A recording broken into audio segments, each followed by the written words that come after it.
மாதா தொலைக்காட்சி அன்பர்களே, இறந்த நம்பிக்கையாளர்களின் ஆன்மாக்கள் இறைவனிலே நித்திய இளைப்பாற்றி அடைய நமது மாதா தொலைக்காட்சியோடு இணைந்து ஒரே குடும்பமாக மன்றாடுவோம்.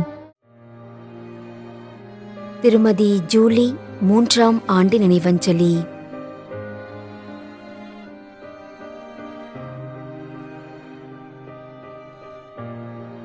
ஆண்டனி க்ரூஸ், மும்பை.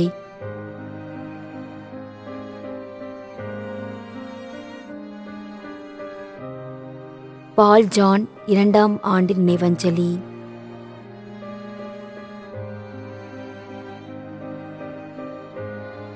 டி பாக்கியநாதன், வேட்டவளம், திருவண்ணாமலை 2ஆம் ஆண்டு நினைவஞ்சலி.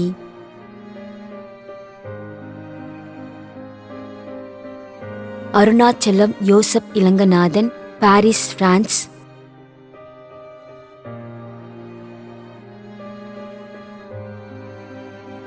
சூசை சவரியம்மாள்.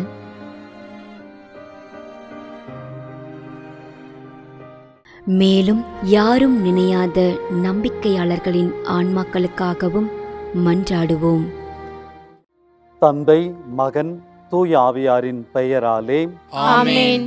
ஆண்டவருடைய பெயராலே நமக்கு உதவி உண்டு. விண்ணையும் மண்ணையும் படைத்தவர் அவரே. திருவெளிப்பாட்டு நூலிலிருந்து வாசகம். அதிகாரம் 14, இறை வார்த்தை 13. விண்ணகத்திலிருந்து ஒரு குரலை கேட்டேன்.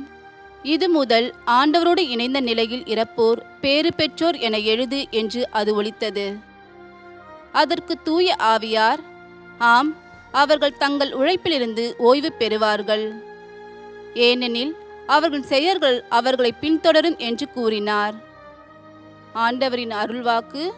இறைவனுக்கு நன்றி. நம்மிடையே வாழ்ந்து இறந்து போன இறைவனின் அடியார்களுக்காகவும், மேலும் குறிப்பாக மாதா தொலைக்காட்சி வழியாக நீர்த்தார் நினைவில் இன்று நினைவு கூறும் இறைவனின் அடியார்கள் அனைவருக்காகவும் மன்றாடுவோம். விண்ணுலகில் இருக்கின்ற எங்கள் தந்தையே, உமது பெயர் தூயது என போற்ற பெறுக. உமது ஆட்சி வருக. உமது திருவுளம் விண்ணுலகில் நிறைவேறுவது போல மண்ணுலகிலும் நிறைவேறுக. எங்கள் அன்றாட உணவை இன்று எங்களுக்கு தாரும். எங்களுக்கு எதிராக குற்றம் செய்வோரை நாங்கள் மன்னிப்பது போல எங்கள் குற்றங்களை மன்னியும். எங்களை சோதனைக்கு உட்படுத்தாதையும் தீமையிலிருந்து எங்களை விடுவித்தருளும். ஆமென். மன்றாடுவோமாக. இறைவா, இரக்கம் காட்டுவதும் மன்னிப்பு அளிப்பதும் உமது இயல்பு.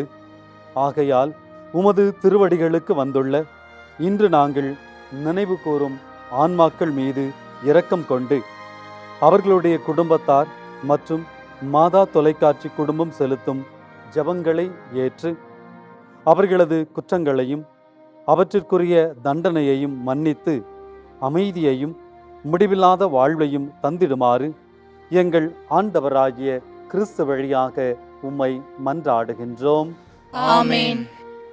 நிலையான இளைப்பாறுதலை ஆண்டவரே இவர்களுக்கு அளித்தருளும். முடிவில்லாத ஒளி இவர்கள் மேல் ஒளிர்வதாக.